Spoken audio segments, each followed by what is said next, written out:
के इरादे तो कुछ और है। कभी कहते हैं हम इस राष्ट्र को हिंदू राष्ट्र बनाएंगे, कभी कहते हैं कि समाज जो है इसमें संविधान की धाराओं को बदलेंगे, कभी SC/ST एक्ट को खत्म कर रहे हैं, अब रिजर्वेशन पे तुले हुए हैं, फिर भाषा को बदल देते हैं, जब दबाव आता है इन पे तो भाषा को बदल देते हैं। बाबा साहब के अनुयायी हैं, अंबेडकर साहब की मूर्ति लगा देंगे, लेकिन एक्चुअली कोई सी भी सरकार भली नहीं है, क्योंकि सब में शुरू से आखिर तक ब्राह्मणवाद है। यहाँ तक कि कोर्टों में भी शक्ल देख के और वकील का चेहरा देख के जो फैसले दिए जाते हैं। मैं एडवोकेट हूं, उसके बाद भी मैं अपनी कोर्ट में सुरक्षित नहीं हूं। प्राचा साहब ने जो मुहिम छेड़ रखी है संविधान को बचाओ, क्योंकि अगर संविधान है तभी हम सेफ हैं। मेरे पूर्व वक्ताओं ने पहले बोल चुके हैं कि भाई जो अभी सरकार है, मैं ये नहीं कहता बीजेपी, हमारा शोषण कांग्रेस सरकार ने किया है, क्योंकि उसमें भी सारे के सारे मनुवादी थे। ये हमारा जो यूज करते हैं, हमें तो कहते हैं कि हम बाबा साहब के अनुयायी हैं, अंबेडकर साहब की मूर्ति लगा देंगे, लेकिन एक्चुअली कोई सी भी सरकार भली नहीं है, क्योंकि सब में शुरू से आखिर तक ब्राह्मणवाद है। यहाँ तक कि कोर्टों में भी शक्ल देख के और वकील का चेहरा देख के जो फैसले दिए जाते हैं। मेरे पास एक केस है, एक समय सिंह बटगुजर है भाई, हमारे एडवोकेट ही है, रोहतक के कोर्ट में है वो।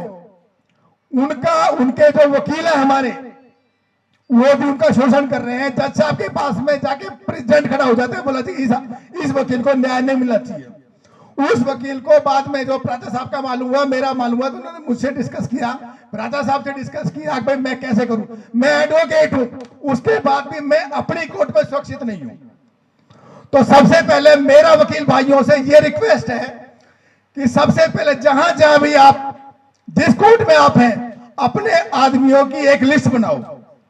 सबसे पहली बात ये, अगर हमारे किसी भाई के, क्योंकि पहले अगर वकील सेफ रहेंगे तभी हम समाज को कह सकेंगे भाई हम अपनी समाज की रक्षा करेंगे। हमें खुद तो डर लगेगा, हम समाज का क्या करेंगे। मेरी सबसे पहले रिक्वेस्ट मेरे वकील भाइयों से ये है, यहाँ जो है मुंह से भी आए हुए हैं, हतीन से भी, पलवल से भी, गुड़गांव के भी भाई हैं, सबसे पहले अपने अपने कोर्ट में अपने भाइयों की एक लिस्ट बनाओगे, और अगर किसी भाई के साथ में कुछ दिक्कत आती है तो जो ऊंची जाति वाले हैं, अभी भाई कहते हैं भाई हम 85% हरियाणा में, मेरे यहाँ राज्य में सबसे ज्यादा शोषण हमारा करते हैं, जाट करते हैं और यादव करते हैं।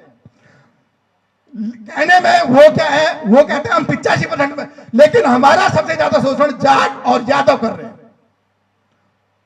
मैं नागौर भी जाता हूं, अपने भाइयों का केस है, वहां सारे वकील मारने के लिए खड़े हो जाते हैं, आप दिल्ली से क्यों आ गए। हमारे समाज के नहीं, हमारे समाज के लोगों से मैं ये उम्मीद करता हूं, अगर कोई हमारा वकील जाते थे, प्राचा साहब भी जाते हैं, कानपुर तक भी प्राचा साहब गए हैं, कानपुर तक भी जाते हैं, हमारे साथ में हमारे समाज के वकील तो कम से कम खड़े हों। अगर अब हम, जैसे मैं यहाँ पिछली बार आया था 16 अगस्त को, हमारा केस था, हमारे वाल्मीकि भाई का जो मर्डर जो कर रखा है इन्होंने, वहां मुझे अफसोस था कि मेरे गुड़गांव के 2 वकील भी नहीं थे। मेरी रिक्वेस्ट ये है, अभी 28 सितंबर को हमारा यहाँ दोबारा केस है, प्राचा साहब भी आएंगे, मैं भी आऊंगा, कम से कम हमारे समाज के वकील तो हमारे साथ खड़े हो, ताकि जज को यह मालूम हो कि ये अकेला वकील नहीं है। सबसे पहली बात, क्योंकि हमारे केस में ऊंची जाति वाले लोग नहीं आते हैं, वो जज को पीछे से जाके बोला जी ध्यान रखना, अगर मेरे समाज के 10 भी वकील खड़े हैं तो जज के ऊपर प्रेशर बनेगा। मैं ज्यादा बोलूंगा नहीं, क्योंकि मेरे से और अच्छे वक्ता है, मैं सुनने के लिए आया हूं, पहले बोल चुका हूं।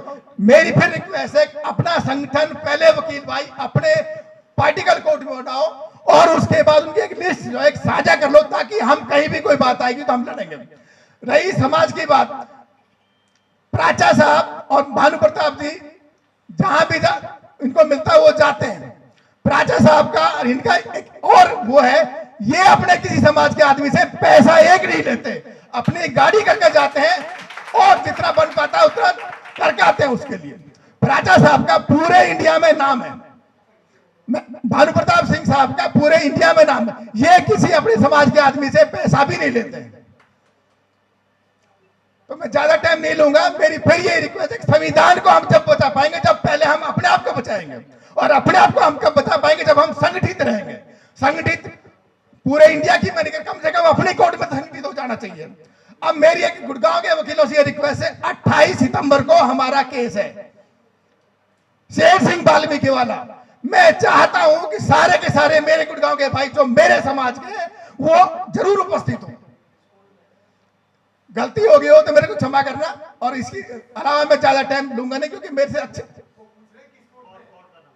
कोर्ट ये अपने भाई बता देंगे अभी, क्योंकि पहले सरोवा साहब के वहां था, वेद प्रकाश शर्मा के वहां था, अभी चेंज हो गया तो हम आपको बता देंगे। SC/ST एक्ट का एक ही कोर्ट रहता है स्पेशल, लेकिन उस बदलते रहते हैं, तो अपडेट हम आपको कर देंगे। लेकिन मैं फिर रिक्वेस्ट कर रहा हूँ 28 तारीख को महमूद प्राचा साहब भी आएंगे, मैं भी आऊंगा, हमें आपका साथ चाहिए। दूसरी बात, अगर मेरे किसी भाई मैं अपने वकील भाई को अंडर एस्टिमेट किसी को नहीं कर रहा हूँ। आपको अगर कुछ बातें चाहिए तो प्राचा साहब से और हमारे से, क्योंकि हमारा जो मिशन है केवल अपने समाज को पहले बचाना है। देश को हम बाद में बचाएंगे, पहले अपने समाज को तो बचा लो, पहले अपनी इज्जत, अपनी बहन बेटी की इज्जत तो बचा लो। हमारी बेटियों के साथ में बात, मैं निर्भया की वो नहीं कर, निर्भया के साथ में कोई कांड हो जाता है, रेड्डी के साथ में हो जाता है, तुरंत मर्डर हो जाता है, लोग मोहम्मतें लेते हैं। मेरी बहन के साथ में पालम में हुआ, वो लड़की को मार दिया गया, कोई समाज सामने नहीं आया, जो हमारे नेता है ना वो भी नहीं आए।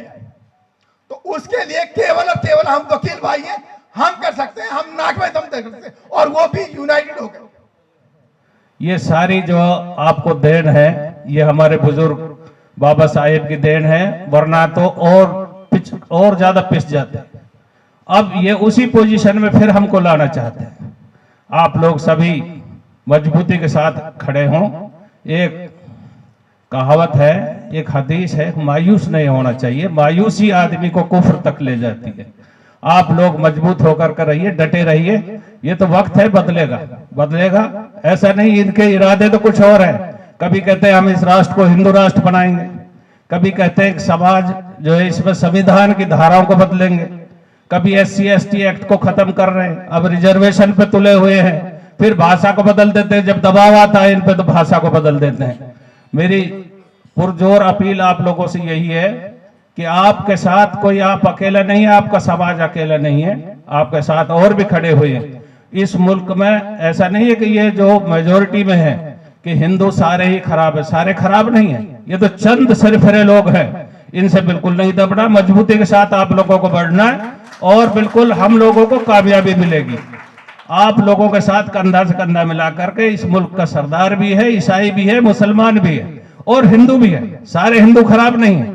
तो आप लोग मजबूती के साथ चलते रहिए, कोई भी दिक्कत आएगी, परेशानी आएगी तो हम लोग नीचे बैठे हुए हैं, हमारे ऊपर बैठे हुए हैं, हमारे जो वकील साहिबान बड़े चेहरे हमारे बैठे हुए हैं। अभी मुल्क के जो हालात हैं वो डगमगाए तो हुए हैं, लेकिन बिल्कुल खत्म नहीं हो चुका है, अभी ऐसा ही चलता रहेगा।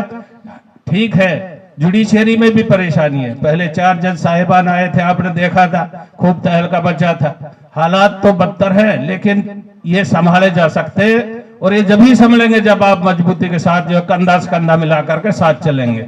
शुक्रिया। नेशनल दस्तक की आपसे गुजारिश है कि अगर इसको बचाना चाहते हैं तो नेशनल दस्तक को सब्सक्राइब करने के लिए रेड कलर के सब्सक्राइब बटन को दबाएं, फिर बेल आइकन की घंटी दबाएं। नेशनल दस्तक को बचाने के लिए बहुत जरूरी है कि हर खबर को शेयर करें, लाइक करें, कमेंट जरूर करें।